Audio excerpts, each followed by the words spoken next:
you've also found international fame from a story on the show. I mean, it's very different to Chinese proverbs. But yes, I do sometimes get recognised for my appearances on the Graham Norton show.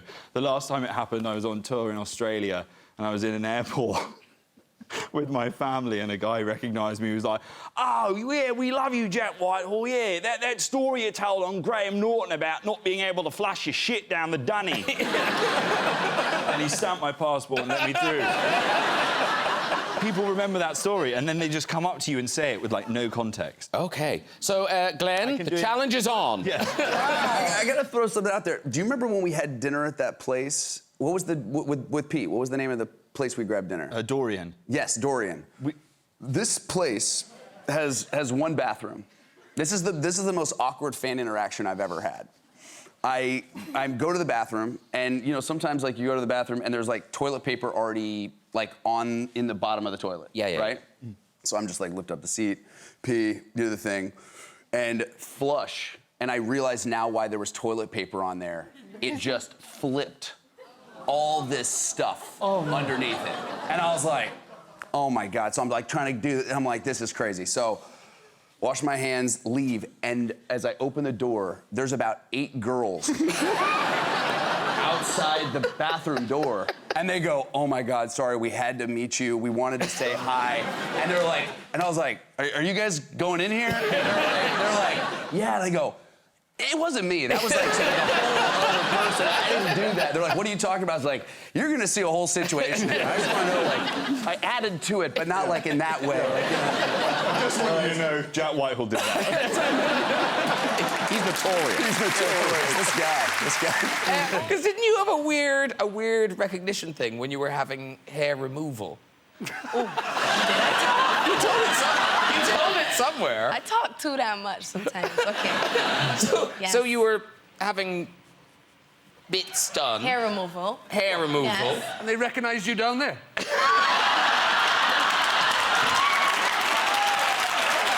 Wow. I would say... I know this. Don't laugh. That's horrible. Okay, go. So I went to this wax salon, and she recognized me before I took my clothes off. And I think she couldn't wait until we were alone so she could just ask for an autograph or something, you know, something like that. A picture, I was hoping, an autograph. And then, you know, obviously, I'm laying there and in pain, and she just decides to bust out. And you know what? Every time I get a wax, I always specify that the lady is old and speaks Russian or no English. And she was 25-year-old American, and she was basically like, I know who you are. You're Rihanna, aren't you? I was just like... Awkward. It was really awkward. It was probably one of the most awkward moments of my entire life. I just got up and I just got out of there. Sierra, do not ever bring me back here. I told you, old and Russian. Well, thank you for sharing that story. Thank you very much. Well, thanks for bringing it up. It's very good of you. Very good of you. Because you get people coming up to you all the time in all sorts of inappropriate places and things. Yeah, I mean, usually it's all very... I did get asked for an autograph once in the shower. In one of my rare visits to a gym. I was in, you know, the showers that are in, like, stalls along the wall. And I was washing my hair facing the wall, because you do, don't you? You want to try and scrabble some privacy. And I'm washing my hair, and somebody taps me on the shoulder. No! So already it's quite inappropriate, because you're thinking, don't touch... I'm naked in a shower. Don't touch it. So I turn around, and another naked man is standing there with a piece of paper. What do you want me to sign that with? And you just think, I don't know how to... he holds out a pen and this piece of paper, which is slowly becoming mulch. And I think, well, if you can't see how inappropriate this is, I'm going to have to just play along. So I sort of scoop the mulch out of his hand and kind of carve something into it. and give it back. And presumably he's framed it. I don't know. And I love that story. You were in San Francisco and the people recognised you. Yeah, people occasionally get a little confused, and I was coming down from the top floor, but listening to some music in a I thought you were going to hotel. say you were coming down in a spaceship. I was hovering over the Golden Gate Bridge. You could see me through a porthole. I could talk about that if you want. As an alternative to this. Go. Anyway, I get in the elevator, and just before the doors close, couple come in. And it's perfectly clear that they've had a drop or two. And the man says, "Oh, my God! Oh, my God! I can't believe this. This is Dr. Spock from Star Wars." I mean, you see where he was coming from, but every detail was wrong. Yeah. And his wife said, "Honey, no, you got it wrong. This is Sir Ben Kingsley." At which should I have taken most offence? You said it's just Ben.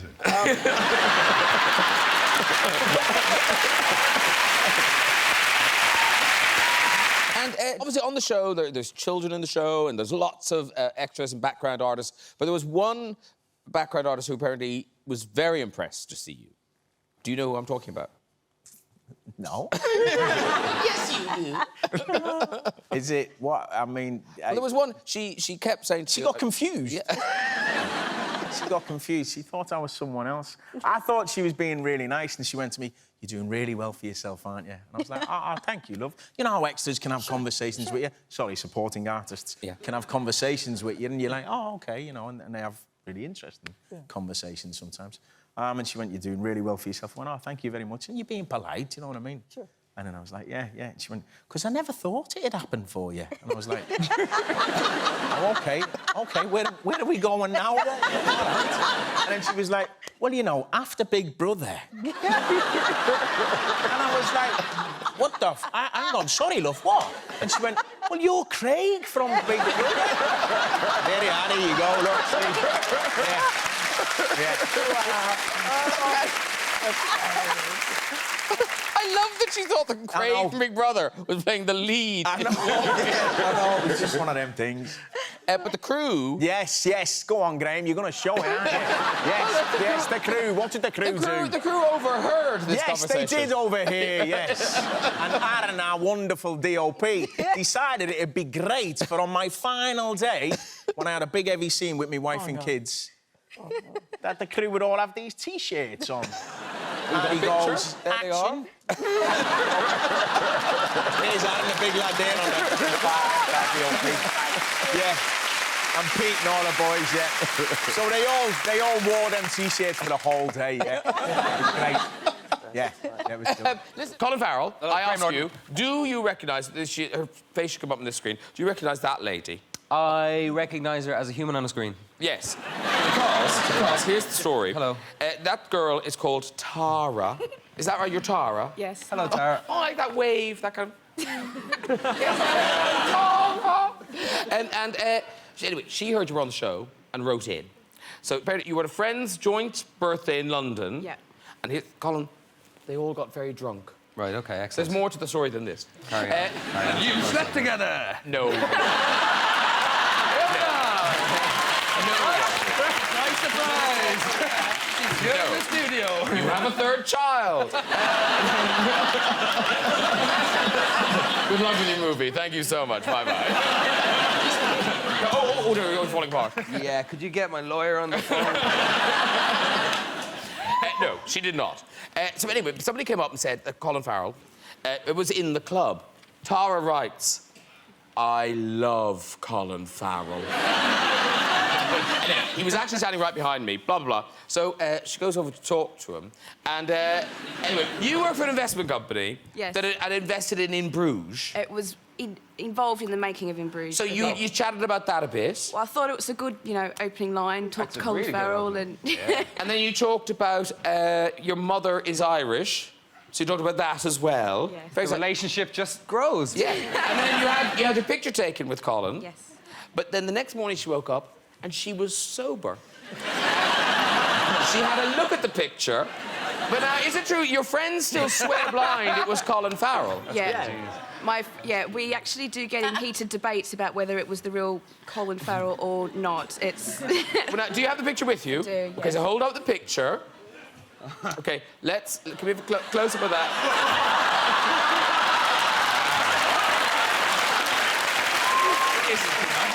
It's kind of quite a good looking like. It's not you, is it? No, it's kind of me, but just more of me. It's the beard, the nose, the eyebrows are impressively bigger than mine. Let's see it again. It is possible in a man that was less than 60 years old. It is quite a meaty head, isn't it? Just... yeah. You don't look like you're drunk, darling, and you make a nice looking drunk. So what we're saying is, you don't have a picture of yourself with Colin Farrell. Would you mind? Would you mind? It'd be my honour. Would you mind? Do you want to have your picture taken with Colin Farrell? I could see it. She'll come to you. She'll come to you. OK, stay there. Just stay sitting. Stay sitting, you're fine. Now, Tara, come here. Come here. You cannot touch him. No. Just don't sit on the couch. Just squat beside him. Squat beside him. You did right. Squat. Oh, you want to stand up? Hello. How are you, Colin? He touched you. Okay. Camera 4 there. Camera 4. I'll just get out of the way. Where are we? The 4. Oh, the one with the large light. That's beautiful.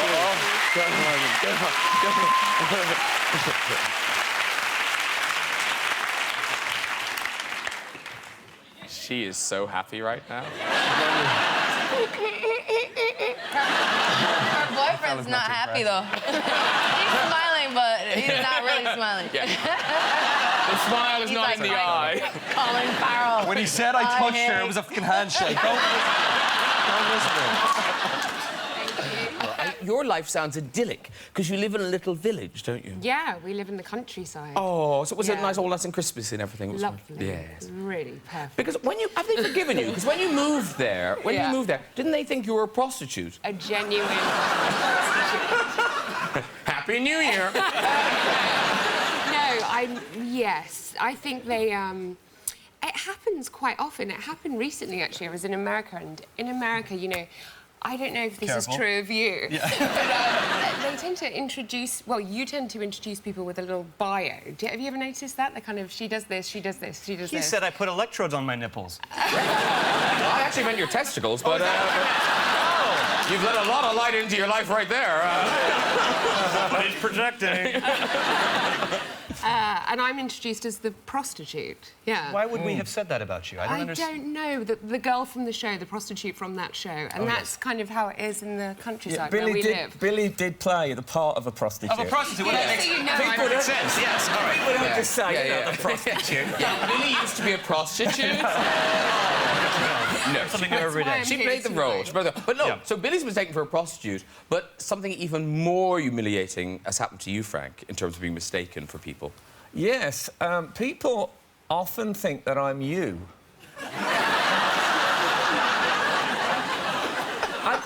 I really don't. I don't see it. I don't see it. I mean, you've got grey hair and stuff. Yeah, your hair is kind of receding a bit, so I don't see that. Why would they think you were this? I get it a lot. Actually, let's put us together. Oh, I can see it. I'm trying to look as much like you as I can. Do you know, that's good! Yeah. It's true. I had two women approach me at this gig, and one of them said, "You're Graham Norton, aren't you?" And I said, "No, I'm not." And she said, "Carl, you are." And the other one said, "Yes, come on, you are," in a very forceful way. And I thought, I'm not, am I? Could that be him and I've had a breakdown? I'm just wandering around thinking Yeah, but it must have happened to me 6 or 7 times. Really? And when my baby was born, my mother-in-law said, "Oh, you know who he looks like? Graham Norton." And I thought, that couldn't happen, could it? That's very unlikely. No. I consider you're one foray into heterosexuality and you choose my girlfriend. Bingo, a baby. Yeah. There's men. Yeah, hole in one. No. Something. Makes sense. Goal. I don't know what you say. Now, whenever about us being mistaken for people, so Josh Groban, famous all over the world, but it happens to you. You get mistaken for someone. I do. Well, it honestly, like, depending on my angle, I can look like someone famous or I can look like a hobbit, depending on, like, how they like me. And they don't exist, so they wouldn't recognize me for that. I was at a concert once in we had this kind of music festival called Coachella, and I was backstage, and these two big kind of Rastafarian Jamaican dudes kind of came up to me, and they're like, "Hey, man, hey, can we get a picture with you, man?" I'm like, "Yeah, cool." I was thinking, expanding my audience. This is fantastic. Yeah. So I took the picture, and I'm like, you know, did we get it okay? Is that okay? Did we blink? I was really excited about this photograph. And they walk away, and they're like, man, yeah, James Blunt, man. It's James Blunt. We got it. And I'm thinking, so close. So close. But actually, I was looking at you do look a bit like him. Yeah, you I can do. see We have a little... Yeah. It's the hair, though. You have a stronger brow. Stronger... I love that women in the audience going, no. You're beautiful. But now, Matt Damon, I've heard you say in interviews that, in fact, you do walk around kind of unbothered, that people don't recognise you that much, which seems incredible. Yeah, no, you know, living in New York, you know, I'm in LA now, but for years in New York, I just put on a baseball hat and walk around, and I'm not, you know, like Ben Affleck, you know, who I grew up with is 6'3" or 6'4", you know, he just kind of sticks out just no matter what, and I'm, you know, 5'10". Nobody looks twice at me. It's an ordinary height. That's just, I don't mean it like that. But you know, people and if people do recognize me, oftentimes I'm with my kids, and they're just really cool about it. I mean, I had one experience here actually. I was in Greens Park. We were making The Bourne Ultimatum, so this would have been 2006. Yeah, and my daughter was young. She was just a toddler, and we had her out in the park, and it was just Lucy, my wife, and my daughter, and me, and it was kind of a rainy day, as you have here sometimes. You were lucky. Yeah. And it was just us in the park, and we were playing with our baby, and this young Spanish couple came kind of strolling down hand in hand, and they kind of looked over and saw me and kind of had an exchange, and then pulled out a camera and came over, and I kind of say to my, well, here we go, you know, and I kind of come over, and the guy says to me, please, picture, and I said, no problem, and I went over to his wife, and I put my arm around her, and he looked at me kind of in the international way that a man looks at another man when he's got his arm around his wife. And I realized right away that he wanted me to take a picture of him. They were looking for a photographer. They didn't have any idea who I was. Keeps you humble. Keeps you humble. Definitely. Well, and it was great. My wife was there to witness the whole thing. So that was the first thing I said. I was like, oh, so we still joke about that one. And now that you know, here you are, the 11th album, and, you know, happily married, you've got your children now, but over the years, I mean, fans, you must have had kind of some wild fan encounters. Like, what is the maddest thing a fan has given you or done or whatever? Herpes.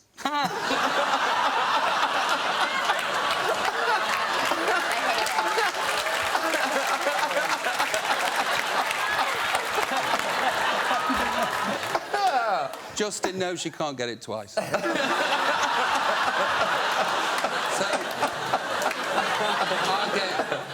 I'll get in a lot of trouble for telling this story. Ooh. Okay. So it's not too late to back out. It is. Shut up. Sorry. I mean, go. Okay. Oh my God, I can't believe I'm telling this, but I will. So back in the day, I was renting a castle, right? Of course you were. Yeah. Because that's my life. I was renting a castle, and we were renting it to rehearse in for a tour. And I was in this big room in this castle. I'd gone to sleep, and I'd woke up, and I was lying on my bed, and I was cognizant, and I was awake, but I hadn't opened my eyes yet.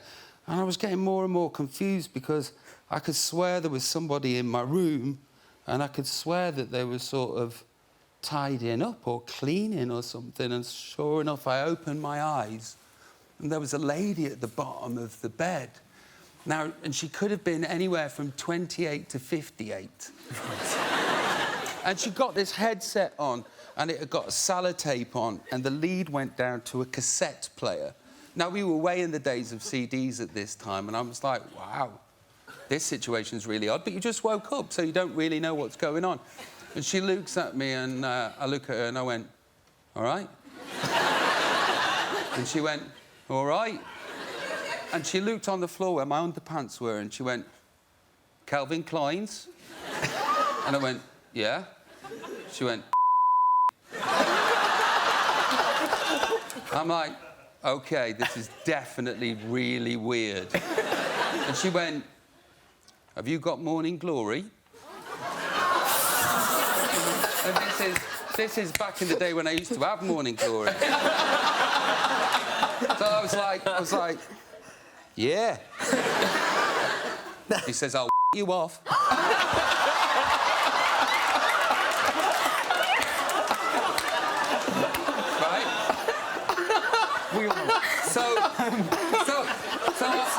I'm a creative fella, and I'm really young. I can close my eyes and pretend it's somebody else. So I was like, yeah, go on then. So anyway, she does the dirty deed, and it's confusing, and I felt defiled. And off she went on her merry way. And that night, I was with the lady that ran the castle. It was her job to run the castle. I said, you know what? I said, your cleaner's weird. And she said, what do you mean? I said, the cleaner that came in today, she's weird. She said, we don't have cleaners on a Wednesday. It's just somebody that had walked in off the street with a feather duster, come up and give me a and then left. But not only that, cut to, like, 3 years later, I'm with my band, and I'm like, and it was just a lady that had come up, give me a and left. And my guitarist went, no. That's Maureen from the pub. She said she did that, but nobody believed her.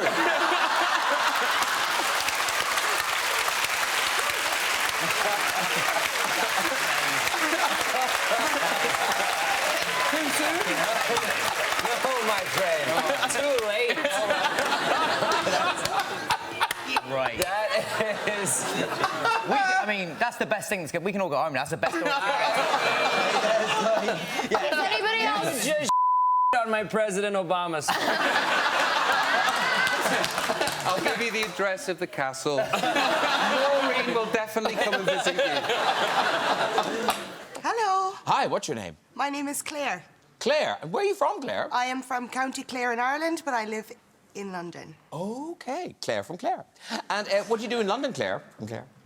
I work for a very large construction company, Irish construction company, as a training team leader. OK, training team leader. This is Claire from Clare. Off you go with your story, Claire from Clare. Thanks. So, when I was a teenager, myself and my cousin decided to go for a little drive in her car in a very, very busy street, and it was one way in County Clare. Yes, it was very, very busy. It's a busy street in Clare, Adam. Yeah, and for some reason, my cousin had a megaphone in her car. So I looked to my left, and I saw Rod Stewart. Oh. But it wasn't actually Rod Stewart. It was just a man that was the absolute head of him. But I decided that I wanted to cause a scene, so through the megaphone, I started to shout that, Rod Stewart, it's Rod Stewart. And we proceeded to cause an absolute stampede, and the poor man was inundated with people looking for pictures, autographs. But I met him afterwards, and he actually thanked me and said it was the absolute best day of his life. Oh, can we let her walk? Yeah, go on, you can walk, Claire. Thank you. But Daniel, do you still get mistaken for Elijah Wood? Not as often, but still quite a lot. Because you don't look alike anymore, I don't think. I don't know. I take it back. You look exactly like... I turned around the same. I thought that was a picture of you. Yeah. Oh, my goodness. In fact, you know, I was fortunate enough to meet Elijah, and he's a lovely guy. And much more disturbing for him, because I was being recognised as him when he was, like, I presume in his early 20s. He was being recognised as me when I was 13. And he was like a 20-something-year-old man going, no. But I signed a photo once in Japan because somebody gave me a photo on a premiere red carpet of Elijah Wood. And, like, there is no time in that moment to explain to them in a language that is not their first that this is not me. So I just wrote, I am not Elijah Wood, love Daniel Radcliffe.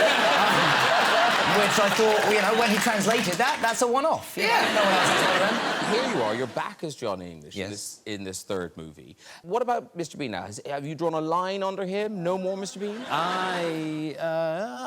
You know, I doubt that he will reappear, but you never know. You must never. The people have spoken. People have spoken. Yeah, quite quiet. But you know, you must never say never again. A film, as Jeff mentioned, that I was in. So you must never say never. But you know, there does come a point when you feel as though you've done most of what you want to do with him. So. And because it's not based on language, because it's so physical, Mr. Bean, presumably it's popular everywhere. Yeah, it is. It has what we might call a global outreach. So, like, our holidays of misery, can you go anywhere? Well, yeah, I can't go to many places where you're not recognised.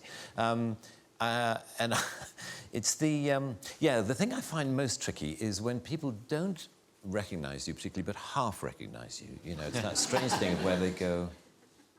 And of course that means they stare. They stare a lot, and they just look. You're sort of feeling, I wish that person wouldn't stare at me. So, I'd rather just, hold up a flag saying yes, yes, it's me. A few years ago, there was I was in a Land Rover parts department near Peterborough, the kind of place you find me on most Saturdays. And we're waiting for car parts. And car parts, guys hang around a lot because, to get a part, the guy has to go half a mile to the back of the warehouse and then come back again, and he brings it back.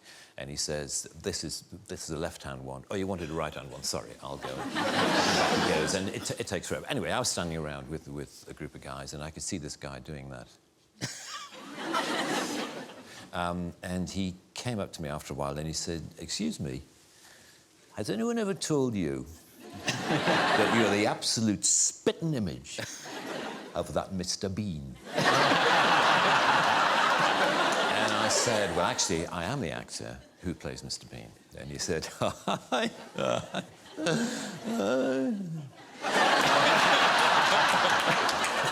I bet you wish you were. And there followed this bizarre conversation in which the more I tried to claim that I was the person whom he thought I merely resembled, the less he believed me. But what was funny was how close he thought I was to he said the resemblance is uncanny. Have you ever thought of doing any, look-alike work, like, stag nights and hen nights? You can go along as Mr. Bean. And I said, no, I haven't. He said, because you can make an absolute fortune. And I could tell after a while I had to bring the conversation to a close because clearly not only was he not believing me, but he was getting quite annoyed that I was pursuing this line of I am Rowan Atkinson and clearly he thought I was this total arse. Just because I happened to look a bit like Mr. Bean, goes around the country actually claiming to be Mr. Bean. What a...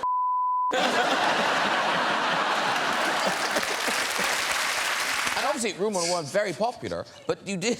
This is terrible story, but you did have an incident at a charity event. Yes, what I did was it was a very good cause, and I put up 4 tickets to come and see the recording of Room 101, and the auctioneer said, right, well, let's start at £1,000. Come on, £1,000. Come on. Now, when the auctioneer is saying, come on, the first bid, and then I realised that the horror of putting something up that no one wants. Anyway, somebody did, to be fair, they eventually did pay £1,000 with a lot of moral blackmail. So I sort of felt OK. And then afterwards, a guy came up to me and said, that was terrible with the tickets. I said, yeah. He said, just don't feel bad about it. He said, a lot of these people, they weren't living here in the 90s, so they don't know who you are.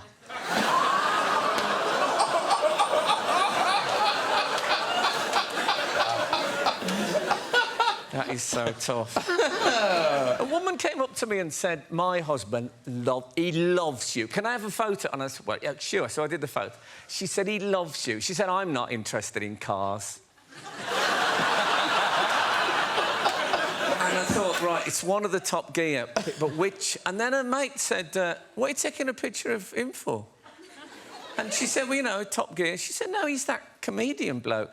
And she actually deleted it in front of me.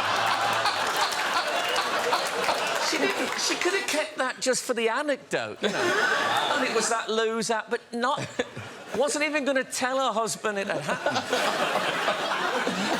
And now, of course, you're like the poster boy for bald people. Yeah. Can you see? It's true. Written on my tombstone. He was a poster boy. No, when I was working at the Barbican years ago, I was walking across a rain-swept square, one of those public places, and a guy walked past me with a hat on and an umbrella, and I was just walking, you know, bareheaded. And suddenly I heard my name called. He said, Mr. Stewart, and I turned around, and he lifted up the umbrella, and he took off his hat, and he was as bald as me, and he said, on behalf of all the bald men in the world, thank you.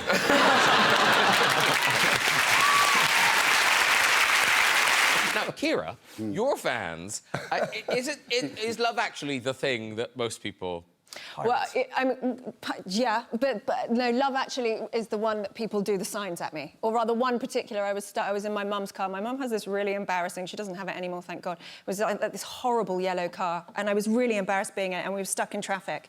And this car next to me, it was full of builders, and they, you know, doing that.